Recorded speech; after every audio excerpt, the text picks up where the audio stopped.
ছেলেদের লিঙ্গ কত প্রকার? সব পুরুষের গঠন কি একরকম, নাকি গঠনের পার্থক্যের কারণ অনুভূতি আর সক্ষমতার ভিন্নতা দেখা যায়? আজ জানবো ছেলেদের লিঙ্গ আসলে কত প্রকার আর কোনটা স্বাভাবিক। শেষ পর্যন্ত দেখুন, ভুল ধারণা ভেঙে যাবে।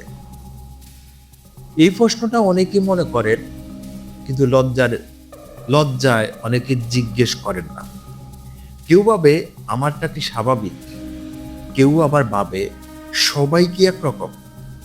সত্যি বলতে ভিন্নতা থাকা স্বাভাবিক, আর সেটাই আজ বুঝবো সহজ ভাষায়। বৈজ্ঞানিক ভিত্তি অনুযায়ী, চিকিৎসা বিজ্ঞানের গঠনের ভিত্তিতে ছেলেদের লিঙ্গ সাধারণ 3 ধরনের বৈশিষ্ট্য ভাগ করে বোঝানো হয়। এগুলো কোনো রোগ নয়, প্রাকৃতিক পার্থক্য।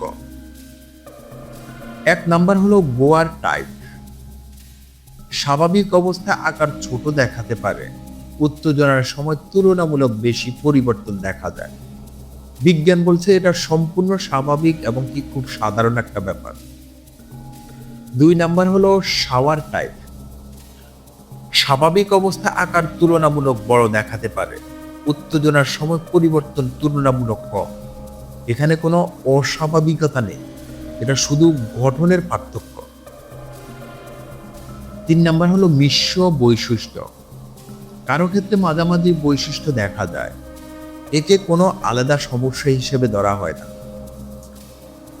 এখন আসি চমকপ্রদ তথ্য হলো, সবচেয়ে চমকপ্রদ তথ্য জানলে আপনি অবাক হয়ে যাবেন।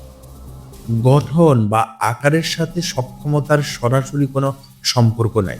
হ্যাঁ, অনেক সময় ছোট দেখালে সক্ষমতা স্বাভাবিক থাকে, আবার বড় দেখালে যে সবকিছু নিখুঁত হবে এমনটা না।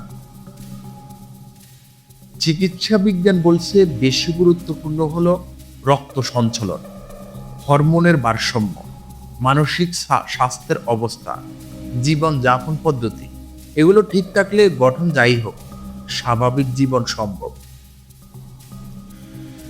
এখন অনেকে ভুল ধারণা আছে, একটাই নরমাল টাইপ ভুল, আকারই সব ভুল। সত্য হলো ভিন্নতা মানে অস্বাভাবিকতা না, আত্মবিশ্বাস ফেরানো। নিজের শরীর নিয়ে অযথা ভয় পাবে না। ইন্টারনেটের ভুল তথ্য নয়, বিশ্বাস করুন বিজ্ঞানকে। যদি কোনো সমস্যা মনে হয়, চুপ না থেকে সঠিক পরামর্শ নিন, এটাই বুদ্ধিমানের কাজ। আপনি কি এই তথ্যগুলো আগে জানতেন? কমেন্টে লিখুন এই ভিডিওটি দরকারি যদি মনে হয়। আর এমন স্বাস্থ্যভিত্তিক সচেতনতা ভিডিও পেতে অবশ্যই আমাদের চ্যানেলটি সাবস্ক্রাইব করতে ভুলবেন না। সবাই ভালো থাকবেন, সুস্থ থাকবেন। আল্লাহ হাফেজ।